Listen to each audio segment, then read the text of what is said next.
Okay, hello to whoever's watching this video. This is my IT showcase presentation for my master's project, which is on defeasible reasoning for Datalog. My name is Guy Paterson-Jones, and my supervisors are Thomas Mayer, who's a professor of computer science at UCT, and Giovanni Cassini, who's a member of the STCNR Institute in Italy. Right, so first of all, what is Datalog?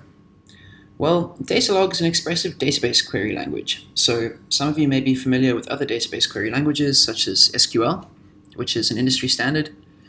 But what makes Datalog different from SQL and other query languages is that it's based on the logic programming paradigm, much like programming languages like Prolog. So what does that mean?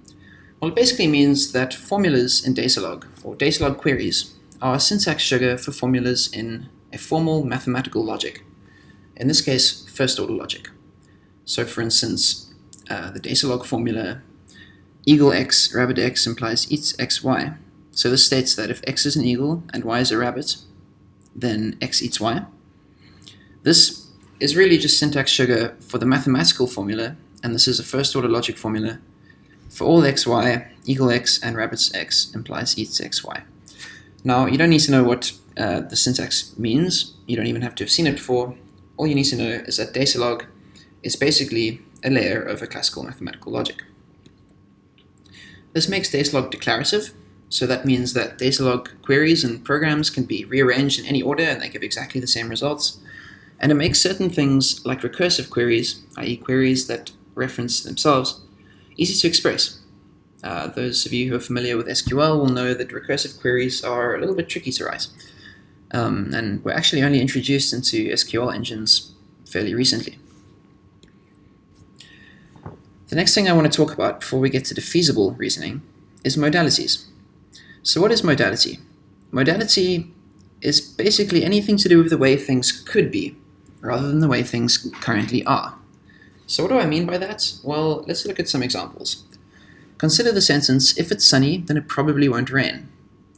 What are we really talking about here? When we say probably, we don't mean that today it's sunny and today it isn't raining. We mean that in most situations we can think of where it's sunny, we would expect that it isn't raining. In other words, we're thinking about the way things could be, all possible ways things could be, rather than the way they currently are. It might be sunny and raining today. Reasoning in the real world involves modality almost all the time. Now, there are lots of examples of this, but a simple one is planning your day. You might think, should I take an umbrella to work tomorrow? Now, tomorrow hasn't happened yet, so already we're dealing with a modality, the modality of time. Well, it might be cold and cloudy. Again, we're dealing with modality here. There are various possible ways it could be tomorrow, and some of them are cold and cloudy. And we might know that it often rains when it's cold and cloudy, another modal statement.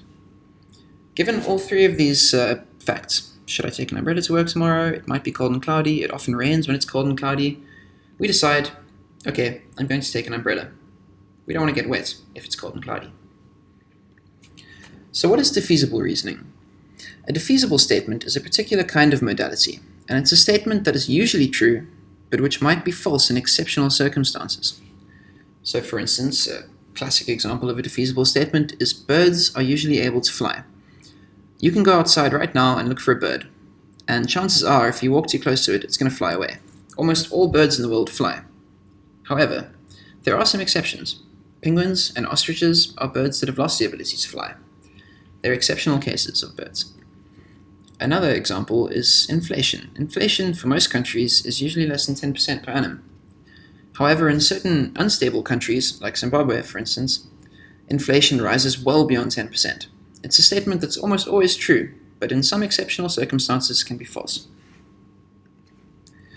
Now, there are good mathematical models of reasoning with defeasible statements out there, and quite a famous one is the KLM framework, which was proposed by Krauss, Lemon, and Magador in the 1990s. In fact, KLM is the initials of their names. Another thing to know about defeasible reasoning is that because it involves the ways things could be, it's a modal theory, we are put in the realm of non-classical logic, because classical logic, i.e. mathematical logic, only deals with the way things are.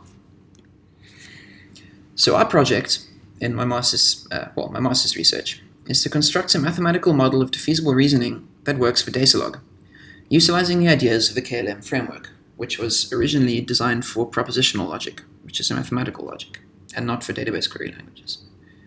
So for instance, in Datalog, or in Defeasible Datalog, we use the straight sort of arrow to represent always. So this says that if x is a penguin, then always x is a bird. And we use a funny squiggly arrow to represent usually. So this says that if x is a penguin, then usually x doesn't fly. And similarly, this says that if x is a bird, then usually x does fly. So penguins are always birds. Well, we know that's true. Penguins usually don't fly. We know that's true as well. And birds usually fly. Again, we know that's true. So our mathematical model is able to correctly deduce from these initial assumptions that birds are typically not penguins. And if this doesn't make sense to you, think about the following intuitive argument. We know that penguins are always birds. Well, okay, let's go about it this way.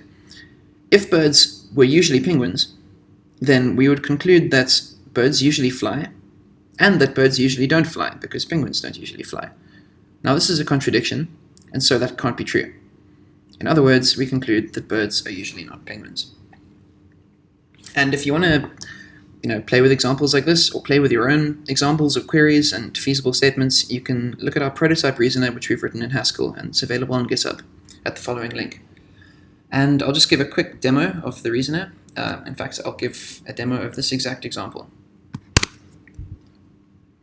So here you can see the program that we've given as input to the reasoner.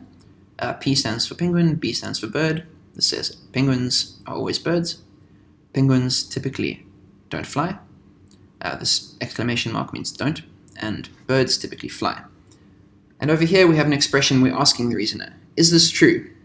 Birds typically aren't penguins. And according to the reasoner, yes, it's true.